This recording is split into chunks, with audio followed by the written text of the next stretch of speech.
بسم اللہ الرحمن الرحیم۔ السلام علیکم ناظرین، سعودی عرب میں کورونا کے پھیلاؤ کو روکنے کے لیے مختلف شہروں میں کئی ہفتوں سے کرفیو نافذ ہے۔ لوگوں کو گھروں سے باہر آنے کی اجازت نہیں۔ تمام کاروباری سرگرمیاں معطل ہو گئی ہیں۔ مملکت کی تمام مساجد کو عارضی طور پر بند کر دیا گیا ہے۔ صرف مسجد الحرام اور مسجد نبوی میں باجماعت نماز ہو رہی ہے، مگر اس میں بھی صرف انتظامیہ کے افراد اور خادمین کی مختصر سی تعداد شامل ہوتی ہے۔ گزشتہ روز سعودی عرب میں پہلا روزہ تھا۔ تمام مقامی اور تارکین وطن مسلمانوں کو ہدایت کی گئی تھی کہ وہ گھروں پر ہی نماز ادا کریں۔ تاہم درجنوں پاکستانی حرم شریف سے کچھ فاصلے پر مکہ کی ایک اہم سڑک پر اکٹھے ہو گئے۔ ان کے ساتھ چند بھارتی اور بنگلہ دیشی مسلمان بھی آ ملے۔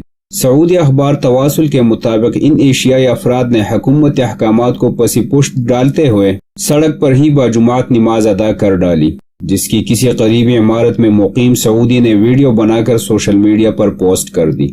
یہ ویڈیو پوسٹ ہوتی ہی چند منٹوں میں وائرل ہو گئی، جس پر صارفین کی جانب سے سخت رد عمل ظاہر کیا گیا اور اسے حکومت احکامات کی سنگین خلاف ورزی قرار دیتے ہوئے اس ویڈیو کو پولیس کو بھی رپورٹ کر دیا ہے۔ سوشل میڈیا پر صارفین کا کہنا تھا کہ ایسے وقت میں جب مملکت میں کورونا بڑی تیزی سے پھیل رہا ہے، چند تارکین وطن کی جانب سے کرفیو اور حکومتی پابندیوں کی کھلم کھلا خلاف ورزی کرتے ہوئے باجماعت نماز کی ادائیگی کا کوئی جواز نہیں بنتا۔ یہ لوگ اپنے ساتھ دیگر لوگوں کی زندگیاں بھی خطرے میں ڈال رہے ہیں۔ ان کے خلاف سخت سے سخت کارروائی کرنی چاہیے۔ واضح رہے کہ سعودی عرب میں کرونا وائرس سے متاثرین افراد میں سے 80% غیر ملکی اور 20% مقامی باشندے ہیں۔ کئی ہفتوں سے سوشل میڈیا پر بھی متعدد سعودی صارفین نے مملکت میں کورونا کے بے قابو ہونے پر غیر ملکیوں کو تنقید کا نشانہ بنانے کی مہم شروع کر رکھی ہے۔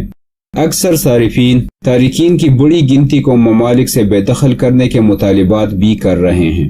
تاہم سعودی شاہی خاندان کے ایک نمایاں فرد شہزادہ عبد الرحمن بن مسعد نے غیر ملکیوں کے خلاف پروپیگنڈا کرنے والوں کو بہترین جواب دے کر ان کی بولتی بند کرا دی ہے۔ معروف شاعر اور الہلال فٹ بال ٹیم کے سربراہ شہزادہ عبد الرحمن بن مسعد نے کورونا سے متاثرہ غیر ملکیوں کو ذمہ دار قرار دینے والوں کو مناسب جواب دیتے ہوئے غیر ملکیوں کی حمایت میں ٹویٹ کیا ہے، جس میں انہوں نے غیر ملکیوں کے بارے میں نامناسب الفاظ استعمال کرنے والوں کو مخاطب کرتے ہوئے کہا ہے کہ کوئی بھی دانستہ طور پر خود کو مرض میں مبتلا نہیں کرتا۔ ناظرین، اگر آپ کو ہماری آج کی ویڈیو اچھی لگی ہے تو ویڈیو کو لائک کر لیں اور کمنٹ سیکشن میں اپنی رائے سے ضرور آگاہ کر لیں۔